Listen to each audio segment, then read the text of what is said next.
रब इश्रह ली सदरी व यस्सिर ली अमरी वहलुल उक़दतम मिन लिसानी। अस्सलाम वालेकुम। डेली डायबिटीज़ व्लॉग्स के साथ मैं हूँ डॉक्टर संज्ञा बशीर। आज जिस टॉपिक पे हम व्लॉग बना रहे हैं वो है बहुत ही एक अहम मौजू, और वो ये है कि आखिर किसी भी इंसान को शुगर का मर्ज़ क्यों लाहिक है।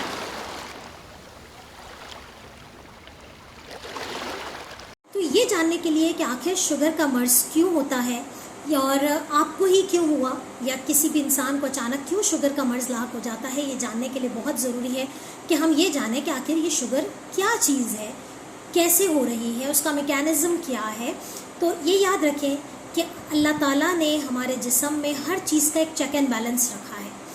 जब भी हमारे जिस्म में हम खाना खाते हैं या हमारे जिस्म में खून में अंदरूनी तौर पे ग्लूकोज़ यानी कि शुगर की प्रोडक्शन होती है, तो उसको जो है जिस्म में मुख्तलिफ़ जगहों पर पहुंचाना होता है, क्योंकि ग्लूकोज़ हमारा सबसे बड़ा एनर्जी का फ्यूल है।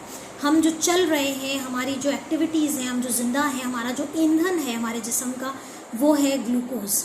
हमारे पट्ठों को शुगर की ज़रूरत है। हमारे जो जिस्म में जितने भी हमारे सेल्स हैं, हमारा जो जिगर है, हमारा ब्रेन है, उन तमाम चीज़ों को एनर्जी की ज़रूरत है काम करने के लिए। तो ग्लूकोज़ की ज़रूरत है, शुगर की ज़रूरत है, लेकिन ये ग्लूकोज़ अकेला नहीं जाता। एक बात बहुत इम्पॉर्टेंट है शुगर के मरीज़ों को, और वैसे भी एक आम इंसान को ये बात पता होनी चाहिए कि आपके जिस्म में यानी कि हर इंसान के जिस्म में पेट में मैदे के पीछे एक छोटा सा गुदूद होता है जिसे लबलबा या पैंक्रियास कहा जाता है। उसके अंदर एक छोटा सा खुलिया होता है जिसमें से निकलता है इंसुलिन। अब वो इंसुलिन कब बाहर आता है? जब भी हमारे खून में ग्लूकोज आता है, चाहे आपने खाना खाया हो, चाहे आपके जिस्म में अंदरूनी तौर पे शुगर की प्रोडक्शन हुई हो, क्योंकि हमें हर वक्त एनर्जी चाहिए, हमारे मसल्स को एनर्जी चाहिए, हमारी मूवमेंट के लिए एनर्जी चाहिए, हम बोल रहे हैं हमें एनर्जी चाहिए, हमें हर चीज़ के लिए ताकत की ज़रूरत है, और हमारा सबसे बड़ा जो फ्यूल है वो है ग्लूकोज। तो जैसे ही खून में ग्लूकोज दाखिल होता है, लबलबे को सिग्नल मिलता है और वो लबलबा वहाँ से इंसुलिन निकालता है। अब ये इंसुलिन और ग्लूकोज का आपस में क्या रिलेशन है, ये जानना बहुत ज़रूरी है। इंसुलिन ग्लूकोज को अपने साथ कैरी करता है, इंसुलिन कैरियर है, ग्लूकोज को अपने साथ लेके जाता है। लिवर में यानी कि जिगर में जा रहा है, पट्ठों में जा रहा है, और हमारे जो चिकनाई वाले सेल्स हैं यानी कि जो हमारी एनर्जी की स्टोरेज फॉर्म है वहाँ पर जाता है, ताकि वो ग्लूकोज अंदर जाके स्टोर हो जाए। और हम जब फास्टिंग की कंडीशन में हैं या हमने बहुत देर तक खाना नहीं खाया हुआ, तो आपको पता है इंसान खाए बगैर ज़िंदा रह सकता है। तो यही वजह होती है कि हम फ्यूल हमारा स्टोरेज फॉर्म में मौजूद होता है। तो जिगर में जा रहा है, हमारे चिकनाई वाले सेल्स में जा रहा है जहाँ जाके शुगर ने स्टोर हो जाना है, हमारे पट्ठों में जा रहा है, ये इंसुलिन लेके जा रहा है। ये बहुत इंटरेस्टिंग मैकेनिज्म है। अगर आप उसे समझेंगे तो शायद आप ये बात समझ पाएंगे कि आखिर शुगर का मर्ज़ कैसे हो जाता है। इंसुलिन और ग्लूकोज, एक बात बहुत इम्पॉर्टेंट है कि हमारे दिमाग को ग्लूकोज ले जाने के लिए इंसुलिन की ज़रूरत नहीं है। अब होता क्या है कि अगर ये इंसुलिन बनाने वाला खुलिया, लबलबे का खुलिया, अगर वो इंसुलिन बनाना बंद कर दे, इंसुलिन बनाना कैसे बंद करता है मैं आपको बताती हूँ। अगर वो इंसुलिन बनाना बंद कर दे या उसमें से इंसुलिन ना निकल पाए, तो आपके जिस्म में जब आप खा रहे हैं, पी रहे हैं, ग्लूकोज अंदर ही अंदर हमारा प्रोड्यूस हो रहा है। जब हम खाते पीते नहीं हैं तो हमारा जो स्टोरेज फॉर्म है वो बाहर निकल आता है। जब वो बाहर निकल आता है, खा भी रहे हैं वहाँ, यानी कि आप समझे कि हर तरफ से जो है वो शुगर की आमद हो जाती है, लेकिन उसको बैलेंस करने के लिए इंसुलिन मौजूद नहीं है। ठीक है, तो ऐसी सूरत हाल में शुगर का लेवल हाई हो जाता है और ज़ियाबतीज़ कहलाती है।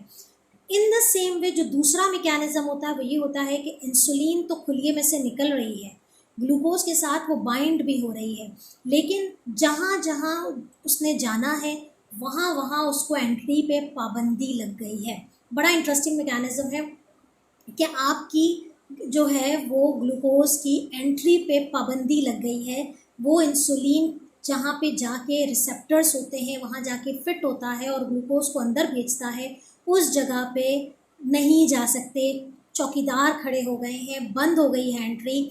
तो उस सूरत हाल में क्या होगा? शुगर का लेवल आपके खून में बढ़ना शुरू हो जाएगा।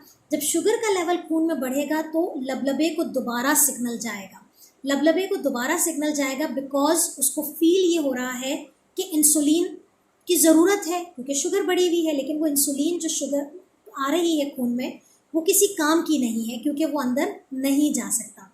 होता क्या है कि जब ये सिग्नल रिपीटेडली जाते रहते हैं, इंसुलिन बहुत ज़्यादा निकलती रहती है पैंक्रियाज में से, बहुत ज़्यादा निकलती रहती है, और ऐसी सूरत हाल में जब बहुत लंबे अरसे तक वो निकल रही है, ग्लूकोज का लेवल हाई है, एक पेशेंट डायबिटिक डायग्नोस्ड हो गया है, ठीक है, उसकी शुगर लेवल्स बढ़ गए हैं जिस्म में, इस तरीके से शुगर का मर्ज हो रहा है। लेकिन सवाल ये है कि आखिर आपको ये शुगर का मर्ज अचानक कैसे हो जाता है। तो देखिए उसके बहुत सारे फैक्टर्स होते हैं कि अगर आप जेनेटिकली, अगर आपके जीन्स में, आपके ख़ानदान में किसी को भी ज़ियाबतीस रही है तो उसको पॉसिबिलिटी होती है कहीं भी ब्लड रिलेशन में, चाहे आपके पैटर्नल में हो, चाहे आपके मैटर्नल में हो, यानी कि आपके ननियाल में या ददियाल में, जो भी आपके खूनी रिश्तेदार होते हैं, अगर उनमें से किसी को भी डायबिटीज़ रही है तो चांसेस होते हैं कि आपको शुगर की बीमारी हो, तो जेनेटिकल फैक्टर होता है।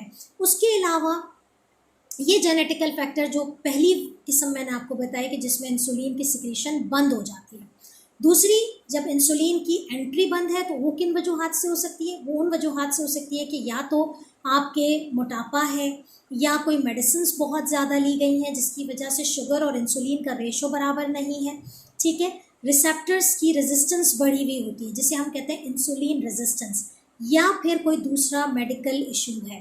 तो अगर आपका ये सवाल है कि आखिर शुगर मुझे क्यों हो रही है, तो मुझे लगता है कि आज के व्लॉग में ये बात क्लियर हो गई है कि एक इंसान को अचानक से शुगर कैसे डेवलप होती है। तो ये सारा मैकेनिज़्म होता है कि या तो आपकी इंसुलिन बनना बंद हो गई है या आपकी इंसुलिन काम नहीं कर रही है।